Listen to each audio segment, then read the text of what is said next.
বিসমিল্লাহির রহমানির রহিম। আউযু বিকালিমাতিল্লাহিত তাম্মাতি মিন কুল্লি শাইতানিন ওয়া হাম্মা ওয়া মিন কুল্লি আইনিল লাম্মা। আসসালামু আলাইকুম। Live blogs by Shifu channel থেকে শিফু বলছি। কাছে কিংবা দূরে যে যেখান থেকে আমার ভিডিও দেখছেন না কেন, আশা রাখছি সবাই ভালো আছেন। আলহামদুলিল্লাহ, আমরাও ভালো আছি। কি খবর, কি অবস্থা আপনাদের? কেমন গেল আপনাদের দিনকাল? কেমন কাটছে আপনাদের দিনকাল? কমেন্ট করে জানাবেন। বাচ্চারা বড় হচ্ছে আর দিন দিন তাদের চাহিদাও বাড়ছে।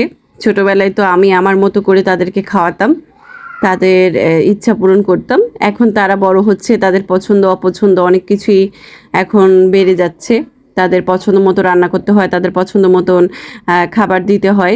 এখন তাদের টেস্টও চেঞ্জ হচ্ছে, পছন্দ চেঞ্জ হচ্ছে, রুচি চেঞ্জ হচ্ছে। সেই অনুযায়ী গার্জিয়ানদের আসলে চলতে হয়, কিছু করার নেই। তা আমার বাচ্চারা বলেছি ইউটিউব কিডস দেখে, ইউটিউব কিডস দেখে দেখে ওরা শিখেছে যে ডায়নারুমা কী খাচ্ছে, ভ্যালেটনি কি ওরা কী খাচ্ছে, নাস্তিয়া কী খাচ্ছে, কোথায় বেড়াতে যাচ্ছে। তো এখন দিন দিন নতুন নতুন আবদার করছে যে আমাদেরকেও এখানে নিয়ে যেও, আমাদেরকেও এটা কিনে দিও, আমাদেরকে এটা বানিয়ে খাওয়ায়ও।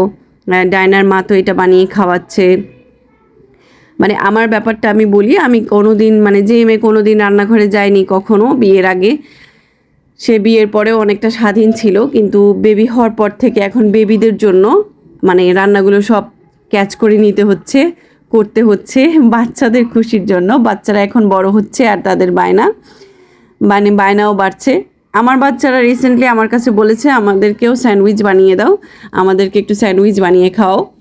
তো বাসায় দেখলাম স্যান্ডউইচ বানানোর জন্য কি কি লাগে, তা কিছু আছে কি না। তো দেখলাম যে হ্যাঁ, সবই আছে। আমার কাছে মেয়োনিজটা ছিল না, আমি চিজ ব্যবহার করেছি এটাতে। তো দেখলাম যে না, খুব ইয়ামি হয়েছে।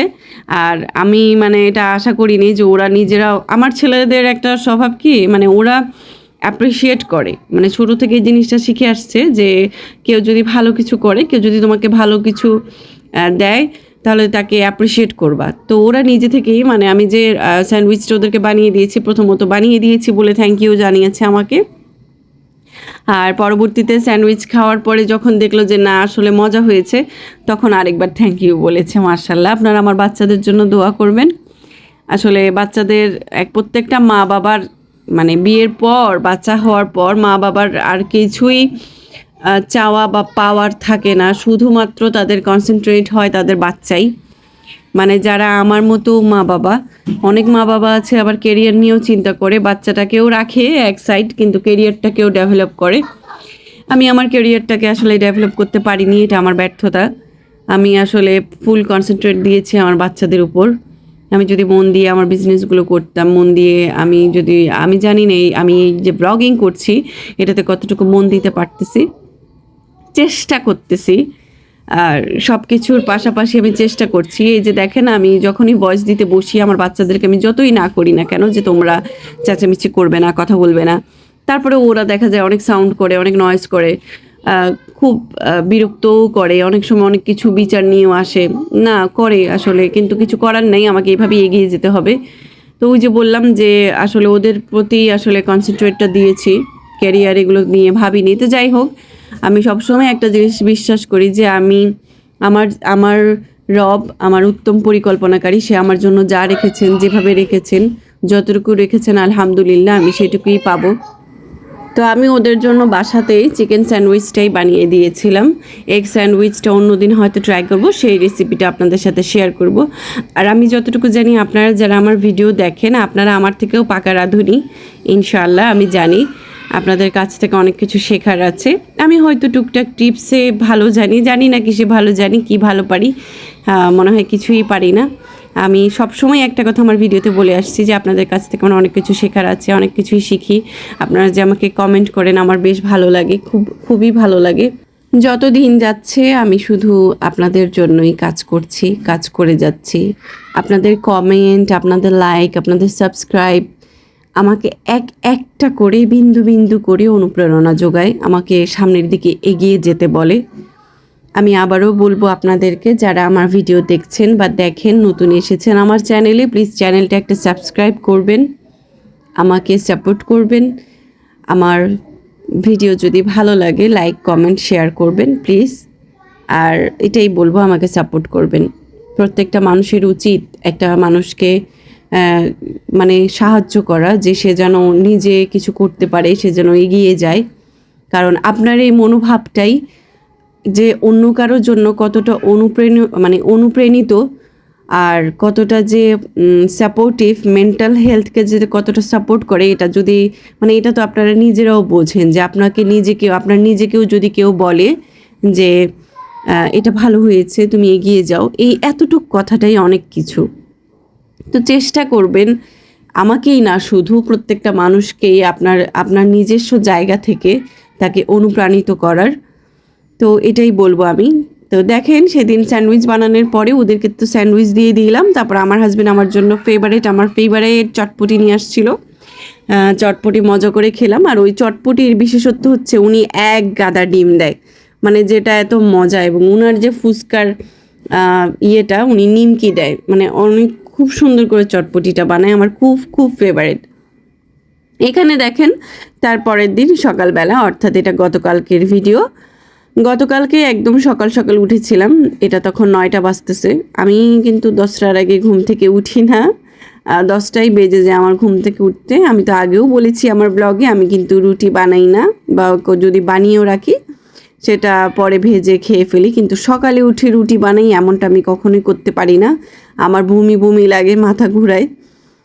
ক্ষমার দৃষ্টিতে দেখবেন, বলবেন হয়তো এই কত নবাব সিরাজউদ্দৌলার মেয়ে, হয়তো না এমন করে বলবেন না প্লিজ। আসলে সবাই সবার জায়গা থেকে, যেভাবে যে পরিবার থেকে যেভাবে বড় হয়েছে, আসলে ব্যাপারটা এরকম। সবার পরিস্থিতি পরিবার এক না, প্রত্যেকটা পরিবারের আলাদা বৈশিষ্ট্য রয়েছে, আমি বলে নিচ্ছি। আর এই তো সকাল সকাল উঠে আমি কাপড় ধুইতে দিয়েছিলাম। আর বিকালবেলা দেখেন আমার বাবুরা কাপড় ধুয়ে শেষ, রোদেও মেলে দিয়েছি, বিকালের মধ্যেই কাপড় শুকিয়ে গেছে। এই যে দেখেন আমার বাচ্চারা ঘুম থেকে উঠছে, বিকালে ঘুম থেকে উঠে ওরা বিছানাটা গুছাইছে কিভাবে দেখেন। যে কাঁথাটা গায়ে দিয়েছিল সেই কাঁথাটাকে বালিশের নিচে রেখে দিছে। আর দেখলাম বিকালবেলায় ওরা বারান্দার থেকে কাপড় তুলে ফেলছে। আমি ওই বারান্দা থেকে আমার কিন্তু 2টা বারান্দা, আমি ওদের রুমের বারান্দা থেকে তুলতে ওরা মাস্টার বেডের বারান্দা থেকে কাপড় তুলে আমাকে রেডি করে দিছে। তার একটা কারণ আছে, আমার ছেলেদেরকে আমি বলেছিলাম যে আজকে আমরা একটু বাহিরে যাব সন্ধ্যার পর, আর এই জন্য ওরা তাড়াহুড়ো করে মাকে কিভাবে খুশি রাখা যায় এটা করেছে। এখানে দেখেন ওদের কাপড় চোপড় আমি সব ভাঁজ করে রেখেছি, full pant, half pant, Sentu সব কিছুই ভাঁজ করে রেখে দিয়েছি, যাতে কাজের সুবিধার্থে প্রয়োজন মতো বের করে নেওয়া যায়। আর যেহেতু বলেছিলাম বাইরে যাব, এই যে দেখেন ওদের জামা কাপড় রেডি করে ফেলছি। আর আমি তো বোরখা পরেই যাব। আমি মার্কেট গেলে বা শপিংয়ে গেলে বা বাজারে গেলে, যেখানেই যাই না কেন, কাজে যদি বের হই আমি বোরখা পরেই বের হই। শুধুমাত্র যদি ঘুরতে বের হই, বেড়াতে যাব, সেলফি কুলফি তুলবো, তখন শুধু একটু সাজুগুজু করি। এমনি কিন্তু আমি অলওয়েজ বোরখা পরি। আর এই তো বের হচ্ছে, এই হচ্ছে আমি, অনেক মোটা একটা মানুষ, বড়সড় একটা মানুষ। আর দেখেন আমরা বর্তমানে যে বাসায় থাকি সে বাসায় সিঁড়িঘরের অবস্থাটা একটু দেখেন। এখানে মনে হয় কয়েকশো মাকড়সা হবে, আমি জানি না ভিডিওতে দেখা যাচ্ছে কিনা। একটা বাসা মেনটেন করার জন্য যে দারোয়ান দরকার, ওরা এই দারোয়ানটাও রাখে নাই। আমি আসলে অনেক কিছুই চিন্তা করে বাসাটা চেঞ্জ করার সিদ্ধান্ত নিছি। এই যে দেখেন মাকড়সাগুলো, আর আমি চরম লেভেলের ভয় পাই মাকড়সাকে, এটা ছোট হোক আর বড় হোক। এই জায়গাটা দিয়ে যখন পার হই, এটা আমাদের গ্যারেজের সিঁড়িঘর, তো যখন এই জায়গাটা দিয়ে পার হই তখন ভয় থাকি যে আল্লাহ কখন একটা মাকড়সা মাথার উপর পড়ে। তো আজকে বের হয়েছিলাম নতুন বাসার জন্য টুকটাক শপিং করার জন্য। নতুন বাসার শপিংগুলো করা শেষ, কিন্তু সবচেয়ে কষ্টদায়ক ব্যাপার হচ্ছে আমরা বের হওয়ার সাথে সাথেই বৃষ্টি পেয়েছি। আমার বাচ্চারাও ভিজেছে, আমিও ভিজেছি, আমার হাজব্যান্ডও ভিজেছে। ও অফিস থেকে এসেছে, উপরে আর উঠে নাই, বাসার নিচেই ছিল দাঁড়িয়ে। ওইখান থেকে আমরা রেডি হয়ে চলে গেছি ওই নতুন বাসার জন্য টুকটাক কেনাকাটা করতে। তো এখানে আমি যেটা নিয়েছি শু র্যাক। আমরা ভিজে এই যে দেখেন পানি লেগে আছে, বৃষ্টিতে ভিজে এগুলো কিনেছি। বাচ্চাদেরকে রেইনকোট পরিয়ে দিয়েছিলাম, তার জন্য আর সমস্যা হয় নাই। আর আমার অবস্থাটা কি, আজকে বের হব বললে আজকেই বের হব, অন্য দিন আর ধৈর্য কুলায় না, মনে হয় যে না আজকেই যাই।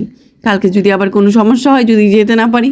আর শপিংয়ের কথা বললে আমার মনে হয় প্রত্যেকটা গৃহিণী খুশি থাকে, প্রত্যেকটা গৃহিণীই রেডি থাকে। আর আমি তো এমনিও বাহিরমুখী একটা মানুষ, বিয়ের আগে যেহেতু জব করেছিলাম, তো বিয়ের পরে একেবারে বন্দি ঘর সংসার নিয়ে ব্যস্ত। তো আমার কাছে মনে হয় যে না, বাইরে যেতে পারলেই আমি খুশি। বাইরে একটু ঘুরলাম, একটু সিএনজিতে উঠলাম। আমাদের কিন্তু পার্সোনাল কোনো ট্রান্সপোর্ট নেই এখনও, আল্লাহ আমাদের রিজিকে সেটা লেখেননি, দেননি। তারপরেও আলহামদুলিল্লাহ আমরা লোকাল ট্রান্সপোর্ট করেই চলে গিয়েছিলাম মার্কেটে। তো সেখান থেকে টুকটাক বাচ্চাদের খাবার দাবার কিনে এনেছিলাম। তো বৃষ্টিতে অনেক ভিজেছি, আমি আর আমার হাজবেন্ডই বেশি ভিজেছি। বাবুরা তো টুপি পরা ছিল, রেইনকোট পরা ছিল, অতটা ভিজে নাই। তো এই হচ্ছে কথা। দেখেন, আমি একটা জিনিস চিন্তা করলাম, আমি কোনো কিছু মানে সহজভাবে পাই না। এই যে শপিং করতে গেলাম, আমাকে ভিজতে হইলো, অনেক কাঠখড় পোহাতে হইলো, মানে এটা আমার আছেই, মানে সব কিছুতেই এটা আমার করতেই হয়, মানে কষ্টটা আগে নিতে হয়। তো এই নিউটেলা আমি অনেক ছোটোবেলায়, মানে বাবুর যখন 2 বছর বড় ছেলের, তখন ওকে কিনে দিয়েছিলাম, বাট তখন ও খায়নি। তো রিসেন্টলি এখন বলেছে যে ও চকলেটের এই বাটারটা খাবে, তো আমি কিনে নিয়েছিলাম। আর ওদেরকে তো আমি বলেছি আমুলের দুধ দেই, তো আমুলের দুধ শেষ হয়ে গিয়েছিলো একেবারে, পাইকারি যে সবগুলো সেখান থেকে আমরা এগুলো নিয়ে আসছি। আর এটা হচ্ছে একটা জুস, এই জুসটা এর আগে কখনো আমি ট্রাই করিনি বা আমি আমার বাচ্চাদের জন্য দিইনি, বাট দোকানদার বললো এটা একেবারে বাহিরের জুস, ফ্রেশ ফলটাই এখানে জুস করে দেওয়া, কোনো মেডিসিন প্রিজারভেটিভ কিছুই নাকি দেওয়া নাই। জানি না, এটা আমি পড়িও নাই তাড়াহুড়ায়, আগে পড়বো, পড়ে দেন আমি রিভিউ দিব আপনাদেরকে যে আসলে কী অবস্থা। আর এই কস্টিপটা নিয়েছি বাসায় যে প্যাকেজিং করব, বাসা চেঞ্জ করার জন্য, ওই প্যাকেজিংয়ের কাজ করার জন্যই কস্টিপটা নিয়েছি। আরও টুকটাক অনেক কিছু নিয়েছি, মানে ক্রোকারিজের দোকানে গিয়েছিলাম, মাথা নষ্ট হয়ে গেছে। আমার জামাই বলতেছে বের হ বের হ বের হ, তা আমি বলছি দাঁড়াও না, আমাকে একটু দেখতে দাও। ও বলতেছে না না, তুমি বের হও তো, আসো তো। মানে ও মানে কোথাও এরকম যদি আমি ক্রোকারিজের দোকানে যাই না, ও আমাকে এমনই করবে, মানে কিছু দেখতেও দেয় না। আমি বলছি আমি কিনবো না, আমাকে একটু দেখতে দাও, আমি একটু প্রাইস জিজ্ঞেস করি। ও বলবে যে না, তোমার প্রাইস জিজ্ঞেস করতে হবে না, কিন্তু এখন যেহেতু কিনবে না, এখন জানতে হবে না। তা আমাকে বললাম যে না, আগে জিজ্ঞেস করিনি, প্রাইসটা জেনে যাই, না দিবে না। এখানে দেখেন বাবুরা এখন আর মামপটে পানি খায় না, এখন গ্লাসে পানি খায়। ওদের জন্য বেঙ্গলের 2টা গ্লাস নিয়েছি। গ্লাসের কালার আর অন্য কোনো কালার ছিল না, দুইজনকে একই কালারই দিতে হলো। আর গ্লাস লিড নিয়েছি 2টা, এটা ইটালিনোর, 25 টাকা করে রাখলো মেবি। আর গ্লাসের দামটা তো দেখিয়ে দিয়েছিলাম। আর আমার বাচ্চারা আন্ডার ওয়েট হয়ে যাচ্ছে, তো সেই জন্য একটু ওদের খাবার দাবারে কনসেন্ট্রেট দিলাম যে আসলে কি খাওয়াবো। বাসার খাবার তো মাশাআল্লাহ খাচ্ছে, কিন্তু বাইরের খাবারও কি খাওয়ানো যায় একটু দেখি, সেই জন্য খেজুর নিয়েছি। আর এটা হচ্ছে একটা ছোবা, ডিজিটাল ছোবা বলতে পারেন, নতুন টাইপের একটা ছোবা, অনলাইনে খুব ফেমাস দেখলাম। তো আমি ওখানেও পেয়ে গেলাম, এই জন্য 50 টাকা করে নিলাম। আর নতুন বাসায় যেহেতু যাব, আমার এই হুকগুলো লাগবে, এই ওয়াল হুকগুলো, তো এই ওয়াল হুকগুলো কিনে ফেলছি। এটা মেবি 120 টাকা রেখেছিল। আমি আপনাদের কাছে প্রাইস বলে দিই এই জন্য, কারণ আপনারা যখন আমার ভিডিও দেখবেন, ভিডিও দেখে আপনারাও আমাকে প্রাইসটা কম হলো না বেশি হলো সেটা জানাতে পারবেন। এতে করে কি হবে, দোকানদাররা একটু সচেতন হবে যে সবার কাছে সব রকমের দাম চাওয়া যাবে না, ঠিক আছে। আর ওইটা হচ্ছে স্পুন হোল্ডার, ওটাতে স্পুন রাখে। আর এইটা হচ্ছে সিজার, অর্থাৎ আপনি মিট বা ফিশ কাটতে পারবেন এই সিজারটা দিয়ে। তো এটা আমার কাছে একটু প্রাইস বেশি রেখেছে, এটা 450 মতো রেখেছে। প্রথমে 500 মানে 480 চেয়েছিল, পরে 450 করে দিছে, এর নিচে আর দেয়নি। আর এই 2টা ওয়াল হুক আমি নিয়েছি পার পিস 20 টাকা করে। এটা আমি চিন্তা করলাম যে না, 2টাই নেই, আমি আগে দেখি এটা কতটুকু আঠা ধরে রাখতে পারে, আসলে এটা কোনো কাজের কিনা, তাই টেস্ট করার জন্য 2টা হুক নিলাম। আর সিজারটা আমার খুব পছন্দ হয়েছে, আমারটা একটু এর চেয়েও কম দামি ছিল, কিন্তু এটার প্রাইস একটু বেশি নেওয়ার কারণ হচ্ছে এটা এসএসের, মানে এসএসের বডি বলে এটার প্রাইসটা একটু বেশি রেখেছে ওরা। তো বলেছেই যে আপনি যতগুলো এখানে দেখছেন সবগুলোর মধ্যে এই সিজারটাই হচ্ছে বেস্ট, এবং এটা সারা জীবনেও কিছুই হবে না। আর আমি তো অলরেডি একটা এসএসের পিলার ইউজ করতেছি, ওইটা আমার প্রায় 4 বছরের উপর হয়ে গেছে, খুবই ভালো হয়েছে ওই সিজারটা। তো সেই জন্যই আমি আসলে আর অন্যদিকে তাকাইনি, এই এসএসেরটাই নিয়েছি। তো আমার ভিডিও যদি ভালো লাগা কাজ করে, আপনাদের যদি একটু হলেও উপকারে আসে, প্লিজ আমার চ্যানেলটিকে একটা সাবস্ক্রাইব করবেন। আমার চ্যানেলে একটা লাইক দেবেন, কমেন্ট করবেন। আর যদি ভালো লাগে, বেশি অতিরিক্ত ভালো লাগে, ফ্রেন্ডস অ্যান্ড ফ্যামিলি কারোর সাথে শেয়ার করতে পারেন। তো নতুন ভিডিও দেখার আমন্ত্রণ নিয়ে আজকে আমি এখানেই শেষ করছি। সে পর্যন্ত সবাই ভালো থাকবেন। আসসালামু আলাইকুম, আল্লাহ হাফিজ।